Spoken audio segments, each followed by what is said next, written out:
somebody needs to talk about the dark side of crypto. And I'm happy to, because I have nothing. I have 100% transparent. I've been scammed. I lost a hot wallet, which is, you don't worry about hot wallets. You can invest without getting into that level of sophistication. And it was a very elaborate ruse. And people are like, how much did you lose? Was it a lot of money? It's like, the contents I had in the wallet were a substantial amount of money. That's not what the problem was. The problem was it's what they would be worth now. Because when they got me, right, it was a good amount of money at the bear cycle. So they got me. I didn't understand security. I didn't have the right systems in place. I was all learning. And I fell for a very classic, elaborate, full on, help center, fake website, fake help desk, thousands of members. It was insane. And I fell for this whole elaborate scheme. They drained my wallet. The value of the contents of the wallet today, astronomical, more than six figures. What do you do? But that's part of learning, and that's part of learning on your own. And part of my journey is, unfortunately, in life, Roy, I have to make mistakes. My dad says I'm thick-headed. I probably agree. If I don't make the mistake, I can't learn. I need to learn my lessons, and that's how they're learned. Some people, good for you, can take my program and learn from my mistakes, or look at other people, learn from their mistakes. I've never been able to learn it.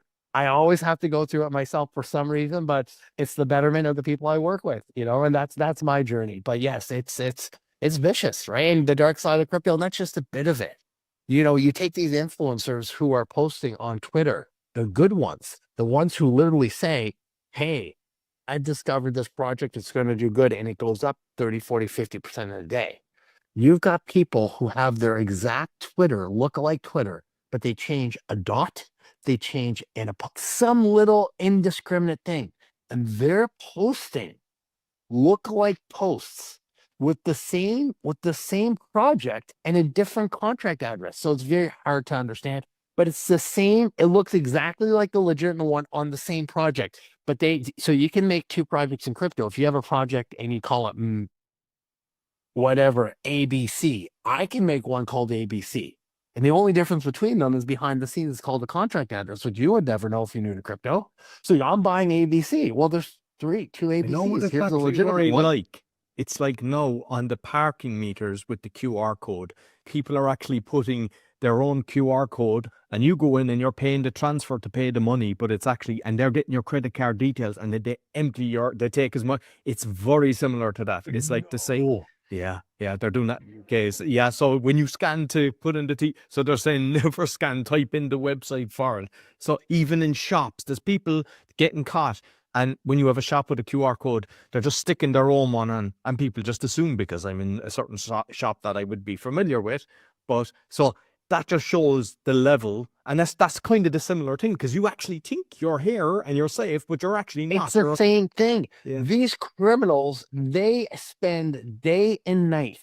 They're not stupid people. Day and night trying to figure out ways to get our hard-earned money. And they get us in ways you would never think. So online, there's a protocol for opening up for finding websites in crypto. You never type it in. Why? Because they have any mistake you make, there's a variation with a fake site there.